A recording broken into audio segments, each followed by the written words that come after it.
desde el 2015 hasta 2018 y podemos tomar algunas estadísticas de inicios del 2019.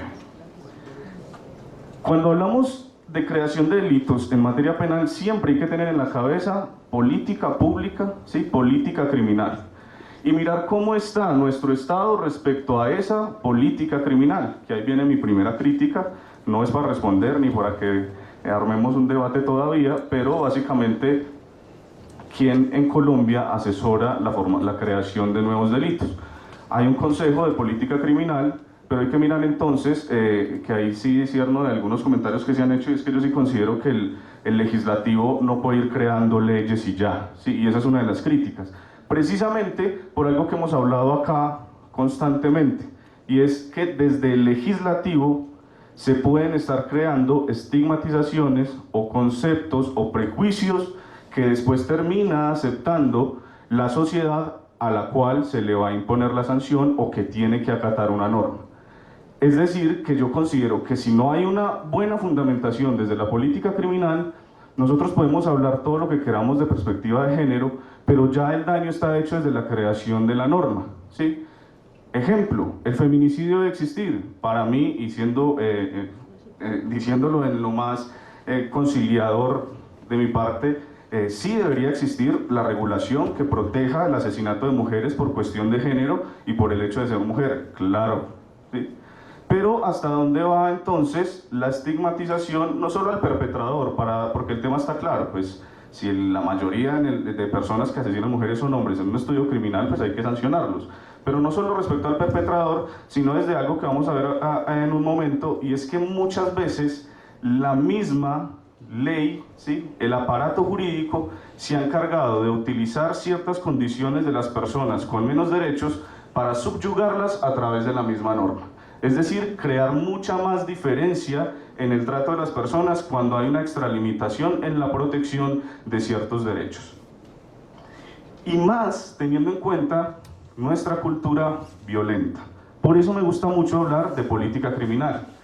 Política criminal internacionalmente es muy importante hacer los análisis de derecho comparado, pero hay que aterrizarlo a lo que vinimos a hacer hoy acá, y es que desde lo departamental y desde país, cómo se están viendo esas implicaciones de traer leyes, ¿sí? O ayudarnos de otros mecanismos internacionales cuando ni siquiera comprendemos nuestra realidad social e histórica de violencia.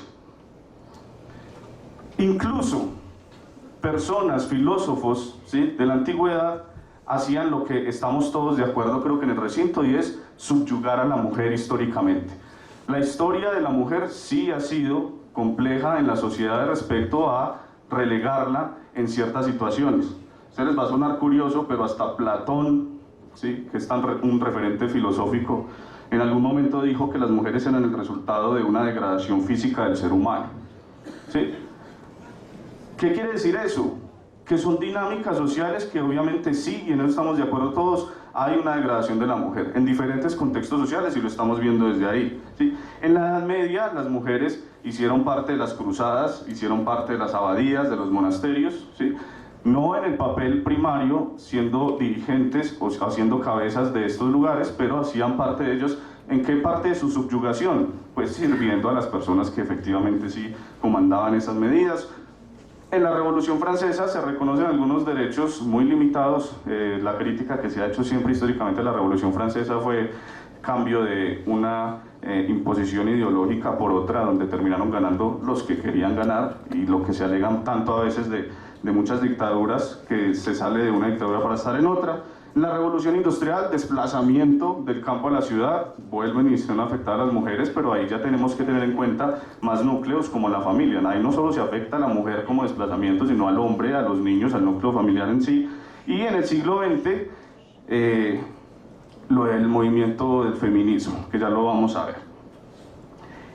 Cuando hablamos de feminismo hay que preguntarnos algo importante, y es, ¿por qué los hombres delinquen más que las mujeres? Es una postura filosófica o un análisis que se hacía desde el feminismo. ¿Por qué el hombre es más proclive a delinquir? Y aquí hay una reflexión que es lo que estamos hablando durante toda la mañana, y es, ¿qué se ha hecho socialmente a través de la humanidad para crear concepciones generalizadas y estructuras sociales donde por regla general se tiene a la mujer como una figura débil y al hombre como una figura fuerte y más proclive a ese delito.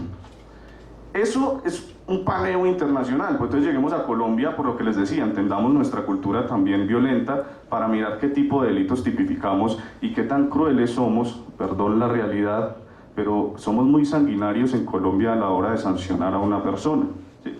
Es que nuestra historia nos lleva a eso. Guerra federalistas centralistas, guerra de supremos contra conventos, guerra liberales conservadores, guerra gólgotas contra draconianos, guerra conservadores liberales centralistas federalistas, estoy hablando solo del siglo XIX. Guerra entre conservadores de gobierno y oposición, guerra entre librecambistas contra proteccionistas, guerra de los 1000 días. ¿Sí? Y empieza el siglo XX y cambió algo. Pues en el siglo XX perdemos Panamá, masacre de las bananeras, grupos armados, magnicidios, corrupción. Y así, como les digo, un paneo rápido para respetarlo del tiempo e intentar que todos vayan a almorzar tranquilos. Llegamos a más o menos una década que es segunda parte del siglo XX y actualidad. Nace el movimiento feminista, ¿sí? Y además vienen unas solicitudes teóricas a través de varias personas, en especial mujeres, que propusieron la creación de un término, y ese término es feminicidio. ¿De dónde viene el feminicidio? La primera vez que se utilizó el término fue en 1976 por Diana Russell, ¿sí? Y el libro de ella salió ya después en 1990, y básicamente la primera definición que hubo de feminicidio fue la siguiente: asesinatos de mujeres cometidos por razones de género o por el hecho de ser mujer. Ese sería el primer elemento para, a partir pues de la segunda parte del siglo XX, para decir qué es feminicidio: asesinato de una mujer por ser mujer o por cuestiones de género, simplemente. Pasamos a Latinoamérica para irlo trayendo a nuestra realidad, y luego Lagarde en México hace una interpretación también de lo que era feminicidio y dice que es inadecuada la simple transpolación del término feminicidio para hacerlo simplemente lo opuesto a homicidio. Es decir, ella hacía una crítica y decía, no puede ser feminicidio lo opuesto al homicidio. Entonces homicidio es matar hombres, femicidio mujeres. Hubo una cuestión ahí como idiomática, como la que estamos teniendo ahorita de las y los, ¿sí? Pero afortunadamente trascendió más allá y no se quedó en simplemente en la discusión de idiomas, sino que llegó una chilena en 2009, ¿sí? Toledo, y nos dijo lo siguiente: hay que diferenciar una palabra que es femicidio, otra que es feminicidio, y hay que meter, que en eso también hemos estado de acuerdo todos los ponentes creo, hay que meter dentro de la responsabilidad del femicidio o feminicidio al Estado, definitivamente. El Estado tiene mucha responsabilidad de no proteger derechos de las mujeres que después se ven materializados en actos de violencia o en actos de discriminación. Entonces dice Toledo que femicidio es la muerte violenta de mujeres por el hecho de ser mujeres o el asesinato de mujeres por razones asociadas a su género. Básicamente está diciendo que femicidio es la primera denominación que hubo de feminicidio históricamente.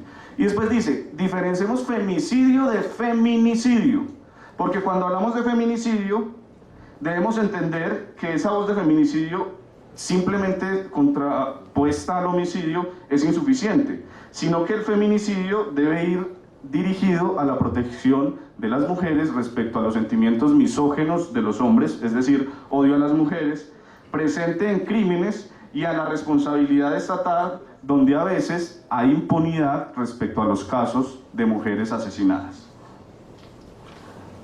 En este punto tenemos dos conceptos. Un concepto limitado que nos dice mujer, feminicidio es matarla por ser mujer o por cuestiones de género. Y otro más amplio donde nos dice, metamos en la responsabilidad al Estado también. En Colombia, ¿cómo se vio plasmado esto legalmente? Sencillo. En Colombia, en el 2008, apareció la primera tipificación del feminicidio.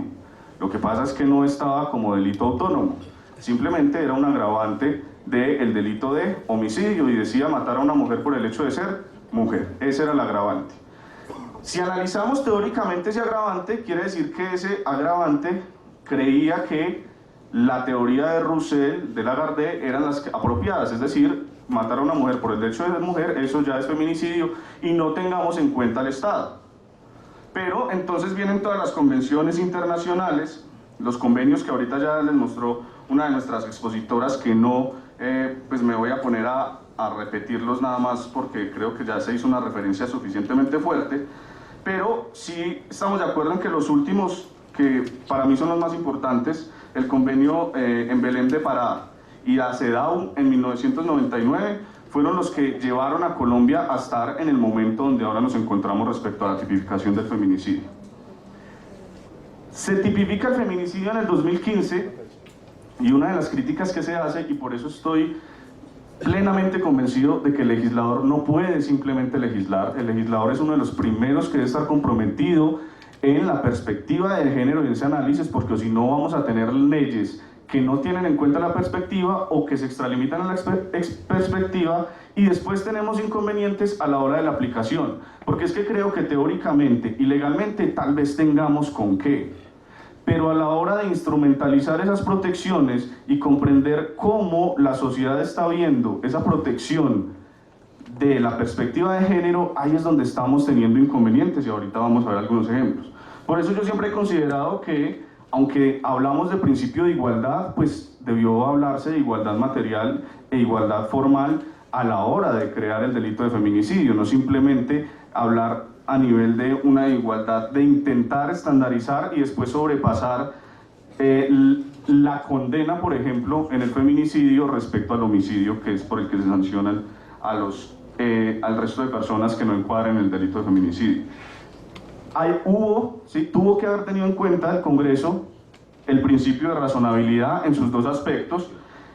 En su primer aspecto, respecto a qué fin buscaba la medida de creación del delito, si el medio que se pretendía emplear para ese fenómeno social, asesinato de mujeres, era el que se debía utilizar, y la relación que existía entre fin y medio. Yo creo que es claro, y creo que la crítica que más se le ha hecho al feminicidio es el tipo de sanción que implementa en estos momentos. Es irrisorio a veces pensar que en Colombia se está discutiendo la cadena perpetua, cuando prácticamente para un delito como el feminicidio ya existe una cadena perpetua. Lo que pasa es que en el ideal de nosotros creemos que cadena perpetua es estar toda la vida y nunca parar. Recuerden que hay conceptos de países donde la cadena perpetua es simplemente 40 años pero sin ningún tipo de beneficio, o 30 años sin ningún tipo de beneficio. En Colombia ya existen cadenas perpetuas para ciertos delitos, lo que pasa es que no existe la denominación de esa manera, y en el feminicidio está, porque la sanción para un feminicida puede ir hasta 60 años y no tiene ningún tipo de beneficio. Mientras en el homicidio usted puede acceder a algunos beneficios por aceptación de cargos, preacuerdos o cualquier tipo de subrogado que se pueda dar más adelante. Entonces, ahí ya hay una limitación donde a veces el apasionamiento nos puede llevar mucho más allá de una realidad que estamos ignorando, y es que en Colombia ya hay sanciones suficientemente fuertes para la protección, en este caso, de asesinatos de mujeres, y sin embargo nos siguen tirando políticamente el discurso de que necesitamos apretar un poco más ahí las riendas. También le faltó el juicio de racionamiento a la Corte respecto a los medios que se utilizaban, si el medio escogido era el legítimo y el apto para lograr el fin propuesto. Ya vamos a explicar esto más a fondo, si efectivamente conduce ese fin a lograr un fin propuesto, y si existe una medida menos lesiva, que ahí es donde yo me paro para hacer este análisis sobre el feminicidio, que además sea más proporcional a la hora de su aplicación. Analizando eso, entonces, básicamente lo que se le exige siempre al legislador es, a través de la libre configuración legislativa, pues ponerse los límites para la creación del tipo penal, para que al momento de la aplicación de los jueces no haya tampoco una extralimitación donde el juez básicamente está parado solo en un estadio y es simplemente usted no tiene beneficios. O sea, ¿qué otra decisión toma un juez respecto a un feminicida en un juicio oral donde toca condenarlo a todo lo que toque condenarlo? Pues podrá moverse ahí en algunos elementos, pero básicamente ya está delimitada la sanción desde la creación de la norma. Entonces, cuál es la discrecionalidad que usted puede tener ahí como funcionario para aplicar una norma y para aplicar una sanción donde la ley ya le dice que usted tiene que aplicar esa sanción y que no puede haber ningún tipo de beneficios. Eso analizándolo desde prevención especial y prevención general, todo lo que puede esto tratar. En el 2008, como les decía, se creó la primera protección al feminicidio. Ley 1257 del 2008 era simplemente un numeral del artículo 104 de nuestro Código Penal, y en el 2015 la Ley 1761 crea el feminicidio como lo conocemos actualmente. ¿Por qué Colombia no pudo hacer una ampliación del agravante y tuvo que crear un tipo autónomo para poder controlar este fenómeno social que después se convirtió en un delito? Las recomendaciones internacionales y la relación que se hizo con las tipificaciones que habían en distintos países fue que muchos de nuestros países vecinos en Latinoamérica entraron en esa exigencia internacional de crear delitos. Y ahorita nos mostraban todos los países que tienen tipificado el delito, ya sea como tipo autónomo o como agravante, pero hay que conocer algo, y es que todas esas tipificaciones no son tan amplias como las tenemos en Colombia. Creo que la tipificación más amplia en estos momentos en América Latina sobre el feminicidio es la colombiana, ¿sí? Porque muchos cerraron la aplicación y no se extralimitaron en la sanción en cuanto a la prisión. Obviamente tenemos que tener en cuenta nuestra cultura violenta, y por eso siempre hago el recuento histórico, y nuestra creencia respecto a las sanciones penales. Como anécdota, por ejemplo, para comprender esto, hace poco teníamos una conversación de derecho comparado con una compañera de Rusia y con otra compañera de Países Bajos. Hicimos un ejercicio de comparación respecto a la sanción de delitos sexuales, por ejemplo. Cuando nosotros le hicimos la cuenta a nuestras ciudadanas extranjeras de cómo se sancionaban en Colombia los delitos sexuales, casi se van para atrás. Y decían, no puedo creer que acá una persona pueda estar 40 años en la cárcel, ¿y después qué? Cuando ella nos hizo la comparación, descubrimos, por ejemplo, que en Rusia máximo el delito sexual llegaba a 6 años. ¿Sí? Analizamos unos hurtos, y acá el hurto puede ser muy alto, dependiendo pues de la cuantía, pero allá no pasaba también de 4 o 6 años. Y nos hizo una reflexión más fuerte, y la dejo en el aire. En Rusia, las sanciones más altas son para los delitos de corrupción cometidos por agentes del Estado. No entiendo acá ustedes por qué se dedican, ojo, lo dijo ella, porque ustedes dicen que yo estoy entendiendo nuestra realidad jurídica, pero ella dijo, ¿por qué los seres humanos nos dedicamos a veces a sancionar tan alto conductas que son del normal desarrollo de una sociedad, como es un hurto? Yo no estoy legitimando el delito, pero en ninguna sociedad podemos decir que no hay hurtos o que no hay asesinatos, son dinámicas normales de la sociedad, pero sí hay mayor juicio de reproche en la culpabilidad a las personas dirigentes dentro de un Estado. Eso para tenerlo en cuenta, como a las visiones tan diversas que hay de política criminal, y cómo acá nosotros estamos preocupados por unos asuntos que no son menos importantes, pero otros a los que también deberíamos dedicarle este tipo de discusiones no lo hacemos y legitimamos cierto tipo de conductas. El balance legislativo. Les cuento, respecto a la primera ley que hubo de feminicidio, respecto al agravante, solo hubo una sentencia, y fue de la Corte Suprema de Justicia en el año 2015, aplicando el agravante de feminicidio. Es decir, desde el 2008 al 2015, una sentencia aplicando el agravante de matar a una mujer por el hecho de ser mujer. Para muchos podrá ser alarmante y decir, ¿cómo así? Entonces todo ese tiempo no mataron a una mujer, o toda la impunidad que hubo. No, estamos hablando solo de la aplicación del feminicidio como tal. Eso no quiere decir que se hayan dado condenas de homicidios contra mujeres, pero por otro tipo de agravantes, ¿sí? Justamente ese año aparece la ley del feminicidio actual como lo tenemos, ¿sí? La ley 1761, y les voy a contar qué ha pasado más o menos hasta el 2018. Haciendo un balance, 2002, 2009, cuando aparece el primer delito tipificado como agravante, después del 2005 al 2014, y después un recuento de los últimos años. Pido excusas, me va a permitir dirigirme pues al documento para ser más preciso en los datos que les voy a comunicar. 2002 hasta el 2009 fue un periodo alarmante, hubo más de 627.000 casos de maltrato, ojo, maltrato, ¿sí? No muerta una mujer, maltrato, amenazas, violencia intrafamiliar, discriminación, todos los delitos conexos a sexuales, ¿sí? 627.000 casos.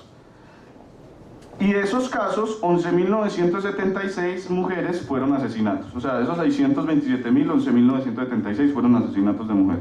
Es decir, que en la política criminal sí tenemos que estar todos de acuerdo que es un fenómeno social. Y la política criminal dice que cuando identifica fenómenos sociales, tiene que tomar la decisión si reglamenta como conducta penal o si toma otras decisiones respecto al control de ese fenómeno social. Pero el fenómeno social de asesinato de mujeres en Colombia existía, ¿sí? Y todavía existe, eso no lo podemos negar. 2015-2014, se ha registrado 179.565 casos, siendo el año 2010 donde más se registró mayor número de muertes, con un total de 29.962, y casos de tasa en el 2014 fue donde menos se registraron, paradójicamente un año antes de que entrara en vigencia la nueva tipificación, rebajando casi en un 5.2 el porcentaje. Más datos. Analizando las cifras del homicidio de mujeres durante los últimos 3 años, ¿sí? 2015-2018, en el 2015 se presentaron 114 casos, menos que en el 2014. En el 2016 se presentaron nuevamente un aumento de casos registrados, 731 mujeres asesinadas, es decir, antes de la aplicación de la norma o de la creación del delito, había disminuido el asesinato, después de la creación aumentó de nuevo una proporción el asesinato de mujeres, teniendo durante los 10 primeros meses del 2014 se asesinaron un promedio de 2,6 mujeres por día, eso es mucho, ¿sí? Y en 2015 2,2 mujeres por día y en el 2016 2,4 mujeres por día. Estadísticas del 2017, estas cifras son de medicina legal, ¿sí? Del Observatorio de Feminicidio en Colombia y de Colombian Legal Corporation. 2017, cifras expuestas por Arevalo, más de 500 mujeres fueron víctimas de feminicidio o tentativa de feminicidio en Colombia, gran cantidad de agresiones son originadas, ojo a los porcentajes que ahorita los vamos a comparar con uno desde 2019 y han variado los porcentajes. Compañeros sentimentales 50%, por su expareja 30%, por actuales novios o esposos el 10%, y más de 6.219 mujeres reportaron amenazas o abortos o violencia, es decir, el otro tipo de violencia que habla de la concepción de feminicidio, es decir, que no solo es una responsabilidad de quien ejecuta finalmente el feminicidio, sino que es una responsabilidad estatal. Entre enero y junio del 2018, según el organismo de Colombia Corporation, se registraron 10.328 casos de violencia, lo que indica que son 57 mujeres atacadas cada día. Cada hora, 2.3 mujeres son atacadas en promedio en Colombia. Sumado a esto, hay que tener en cuenta las cifras reveladas por Medicina Legal, que coinciden con las que dio ahorita la doctora en pantalla. Nos desfasamos ahí como en unos 10 dígitos nada más. 796 homicidios contra mujeres entre enero y octubre del 2018, lo que representa un aumento más o menos de 28 casos frente al mismo lapso de 2017. Conclusión, ya hablando de lo que ha sido judicialmente el feminicidio. Si lo hablamos en términos de impunidad, suena muy feo. Yo prefiero que lo llamemos soluciones alternas a los conflictos que se le han dado, o la aplicación de subrogados, o la investigación desvió la denuncia inicial. Pero inicialmente 34.571 procesos relacionados con estos hechos de feminicidio, ¿sí? En 3 años, 34.571. Ojo, cuando digo relacionados, quiero decir que puede ser simplemente la interposición de la denuncia por el delito de feminicidio o iniciar una investigación de oficio por el delito de feminicidio. Después de estas denuncias, 34.571, ¿Cuántas imputaciones hubo de homicidio, perdón, de feminicidio? 348. ¿Sí? Miren el porcentaje, 34.571 denuncias a 348 imputaciones. ¿Y cuántos procesos fallaron efectivamente como condena? 188 procesos. ¿Sí? No quiero decir el término impunidad porque no considero que sea impunidad todo el resultado. Por eso lo digo, dentro de la investigación se hizo un preacuerdo o se hizo un allanamiento, bueno, cambió la indagación de otros resultados, se logró desvirtuar, terminó por preclusión. Hay muchos elementos para decir por qué no son tantos datos. Pero sí asombra que de una denuncia inicial de 34.571 lleguemos solo a una condena de 188 y los datos dicen que son un 95% finalmente nada más de impunidad, supuestamente, así lo califican las estadísticas, e impunidad. Yo le doy mi beneficio de inventario a la rama judicial y a la Fiscalía General de la Nación y digo, no necesariamente todo esto es impunidad. Hay otras formas por las cuales puede que una denuncia no llegue a ser finalmente una condena de feminicidio contra una persona. Unos datos más cercanos dice que en Antioquia, en el 2018, fue el departamento que más presentó casos de feminicidio, con 109. Sin embargo, este año, en enero, registró solo 3 de estos crímenes, es decir, inició con un nivel más bajo en las estadísticas, esperando que no vuelva a quedar como el departamento con más feminicidios. Y miren algo que es un estudio que nos da el Observatorio de Feminicidios, y es aquí en este estudio que les voy a leer a continuación, hay una contradicción entre quiénes son los que perpetran el feminicidio. Ahorita les dije que el 50% eran de la pareja, después exparejas, después compañeros actuales, y aquí nos dice el observatorio que encontró que en el 54%, Antioquia, estamos hablando de Antioquia, 54% de los casos el victimario fue un desconocido. Ojo a donde nos está llevando este examen o este análisis que hay que hacer de los datos. Seguido por un sicario, un compañero permanente, una banda criminal o una expareja. Quiere decir que incluso dentro de Colombia, dependiendo del contexto social y cultural, el feminicidio cambia sus perpetraciones. Y no podemos considerar, por ejemplo, que si se mató a una mujer por un conflicto entre bandas criminales por una deuda de estupefacientes, eso lo categoricemos como feminicidio, pero está apareciendo en las estadísticas iniciales. En Caldas, 8 feminicidios en 2017, 5 en el 2018 y este año van 2 feminicidios. ¿Sí? Para ir cerrando y hacer unas conclusiones y explicarme para que quede en el ambiente el mensaje que quiero llevarles.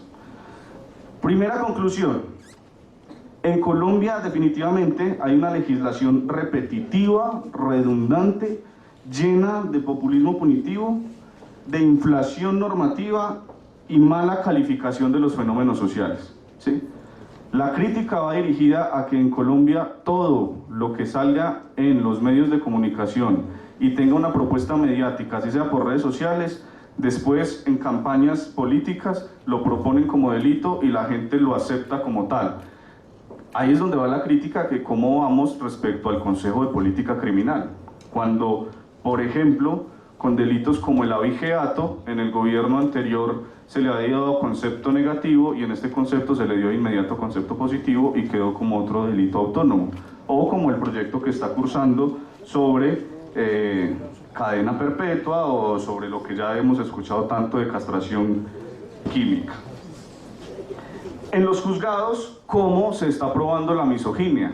Porque en el artículo 104A, que es el feminicidio, dice: causar muerte a una mujer, 1, por el hecho de ser mujer, 2, por cuestiones de género, y 3, por las siguientes situaciones relacionadas al hecho: haber sido excompañero sentimental o laboral o haber tenido relación familiar. Quiere decir que aquí nos están ampliando una gama de posibilidades de aplicación al feminicidio y estamos confundiendo a los operadores de la justicia al momento de la aplicación. Esta anécdota, por ejemplo, es preocupante. Cuando yo doy capacitaciones en la Escuela de Carabineros y en la Policía Nacional, Los policías, que son los que van a fungir después como investigadores de policía judicial o de CTI, no saben qué es un feminicidio, ¿sí? Y cuando les digo que es feminicidio, ya hay una contaminación suficiente para creer que cualquier muerte de una mujer es feminicidio, ¿sí?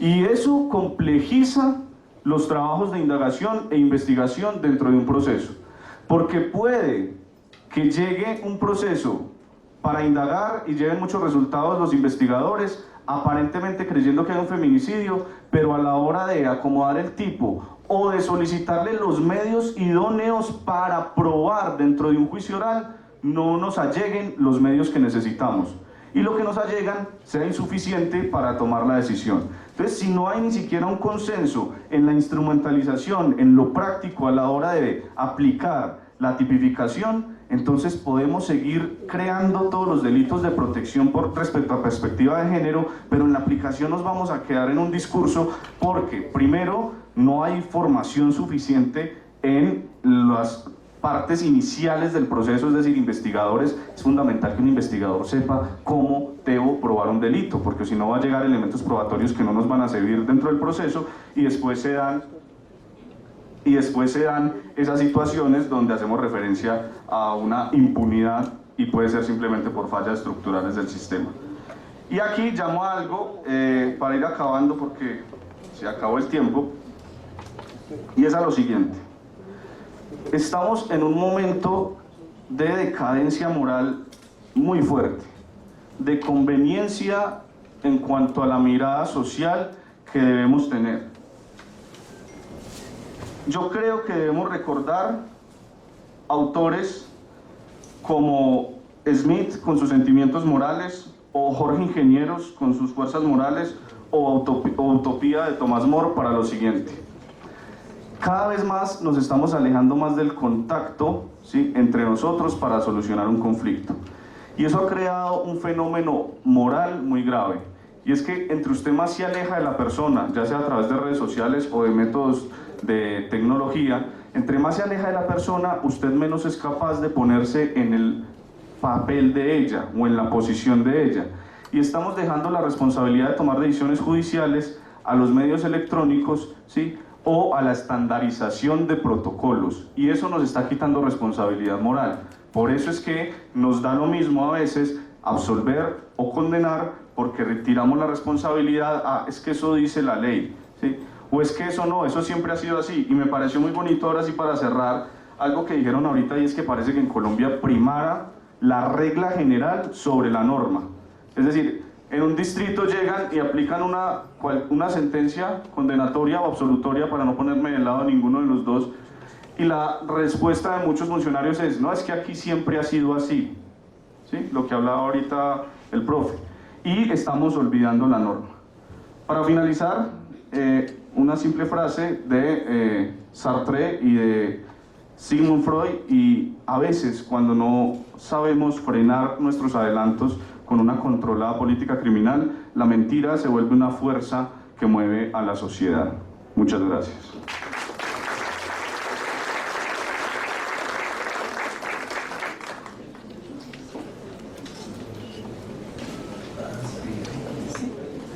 Sí. Bien, vamos a tratar de resolver algunas preguntas. Tengo acá unas, no sé si alguien tiene algunas adicionales o si quieren que les pasemos el micrófono. Vamos a tratar de recapitular un poco y nos vamos a ubicar, estas preguntas que me pasan acá, nos vamos a ubicar con la exposición del doctor Mauricio. Y entonces nos están preguntando si aplicar la metodología de perspectiva de género para resolver un caso conlleva necesariamente a que la decisión sea distinta sin que se tome en cuenta su aplicación. Trata de explicarlo pues más adelante. Entonces dice, es decir, una decisión que se tome sin aplicación. Dice, una decisión que se tome sin aplicación de la perspectiva de género es siempre una decisión errada. Una decisión judicial que busca igualar las cargas y busca una aplicación de la justicia material, se entiende que es una decisión con perspectiva de género, así el juez no lo toque específicamente en un punto de la sentencia.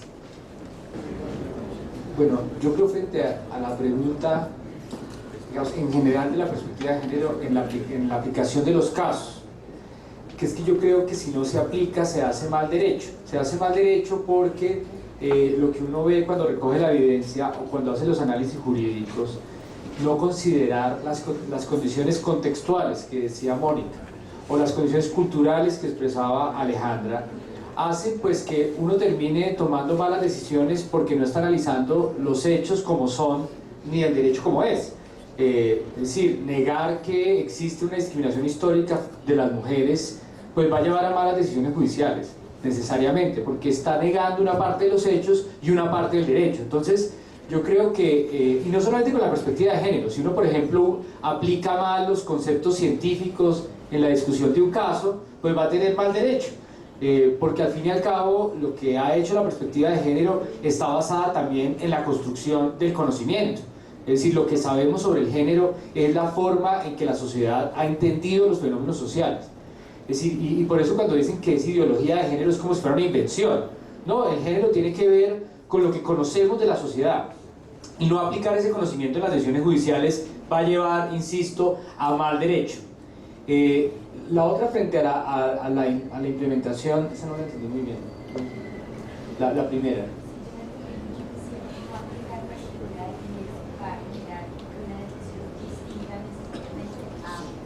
Ah, sí, claro, no, y según junte con lo anterior, es decir, si uno no, es que, a ver, yo creo que si uno no incluye el género en el análisis, es como si uno no incluyera la clase social, si uno no incluyera la condición de pobreza, por ejemplo, de alguien, o su raza, o todas las variables que son fundamentales para una persona.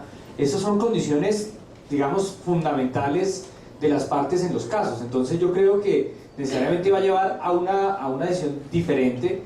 Y yo creo que si no se considera siquiera el argumento, creo que es una decisión que puede ser considerada incorrecta.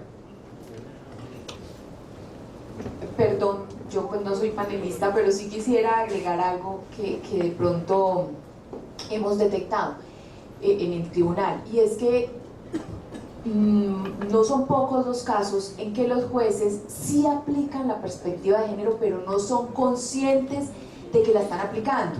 Eso lo tenemos que mejorar, porque es supremamente importante que quede explícito, porque la sentencia, entre otras muchas cosas, tiene una función transformadora.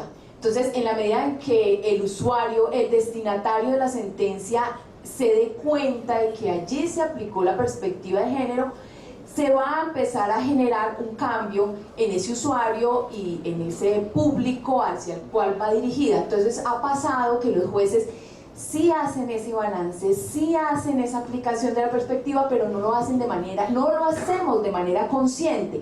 Parte de esta formación es precisamente para que seamos conscientes de que lo estamos aplicando y lo dejemos explícito en la sentencia. Entonces, aunque no se diga, muchas veces sí se está aplicando, y en ese caso pues la sentencia no se puede decir que sea errónea por esa situación, solo que le falta visibilizar esa metodología.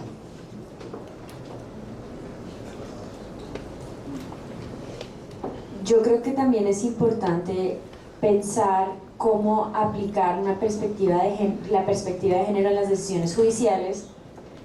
Es distinto de otros ejercicios que se hacen dentro del el proceso decisorio de un juez, ¿sí?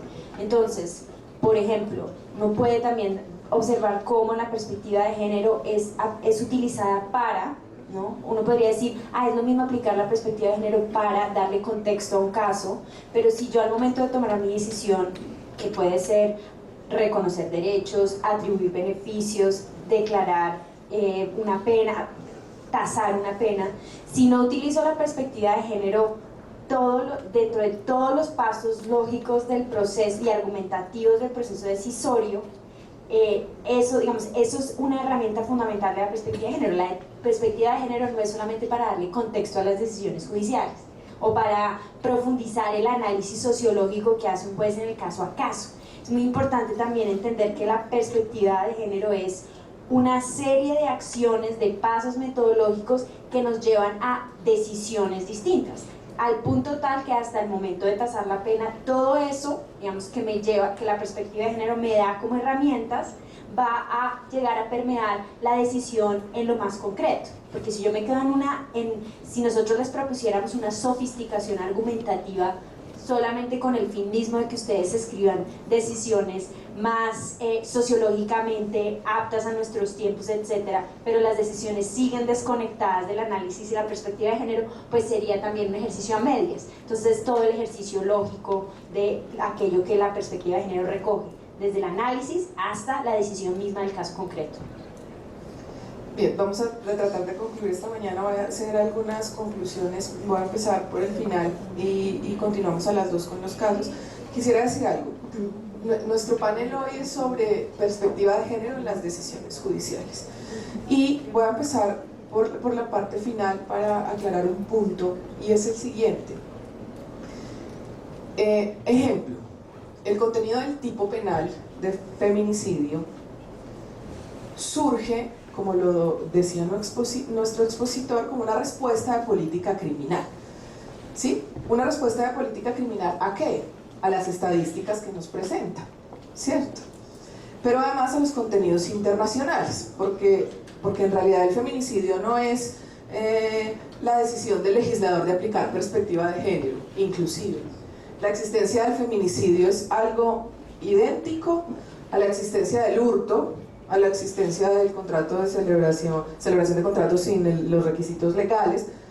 Son parámetros idénticos, es decir, la sociedad está cometiendo ciertos tipos de delitos que hace la política criminal, ataca ese comportamiento, lo tipifica y en ese sentido se crea la ley. El problema, en mi sentir, no viene tanto del legislador como sí del juez, por lo siguiente. Nosotros tratamos de pedir el contenido de perspectiva de género del juez, en tanto que el tipo penal, por ejemplo, del feminicidio tiene en su tipo objetivo un contenido de tipo subjetivo, ¿sí? Es un elemento subjetivo. ¿Cuál es el elemento subjetivo que está ubicado en el tipo objetivo? Matar a una mujer, y este es el pedacito subjetivo por el hecho de serlo. El legislador no se puede tapar los ojos ante la existencia de este tipo de comportamientos, es decir, los tiene que tipificar, tiene que tipificarlos. Ahora, la postura que requiere la perspectiva de género es la del juez, para analizar la existencia del elemento de tipo subjetivo que está ubicado dentro del tipo objetivo. La perspectiva de género en realidad no permitió la creación del feminicidio como un delito, no. La perspectiva de género obliga al juez que aplica el tipo, en este caso que lo caracteriza, que analiza el estándar objetivo de descripción fáctica, pues eso le obliga al juez en perspectiva de género a entender si se trata o no de un comportamiento que se está ejecutando con ese ánimo, que el ánimo es finalmente el tipo subjetivo o normativo, el elemento subjetivo o normativo, y es si el ánimo fue con ocasión de ser o no mujer. Ahí está la perspectiva de género. Lo otro es simplemente una respuesta de política criminal. Se está cometiendo este tipo de delitos, ¿qué hay que hacer? Pues se imponen este tipo de penas en razón de ese tipo de comportamientos. Ahora, nosotros no podemos sostener que existen conductas delictivas que hacen parte del normal desarrollo de la sociedad. Por el contrario, si son comportamientos prohibidos, es porque no hacen parte del normal desarrollo de la sociedad. Los comportamientos que tiene inserto el Código Penal en toda su parte general son comportamientos prohibitivos, y eso tiene una razón de ser. No son normales. No están normalizados. Si estuvieran normalizados no estarían en el Código Penal. Por esta razón se elevan a la condición de castigo y a la condición de tipo. Esto es un ejemplo que me sirve para decir lo siguiente: la perspectiva de género está mayormente en manos del administrador de justicia, y no solo está mayormente, la sociedad la espera mayormente de la administración, del administrador de justicia. La pensión, el derecho a la pensión. El derecho a la pensión es objetivo. El que necesita perspectiva de género para entender si la mujer dejó de cotizar una semana en razón de que la empresa en la que trabajó no hizo los aportes, etc., es el juez. El juez es el que debe aplicar ahí, en un punto de perspectiva de género, ciertos parámetros. O la mujer que dejó de cotizar porque estaba cuidando a su hijo en condición de discapacidad, etc. Es el juez.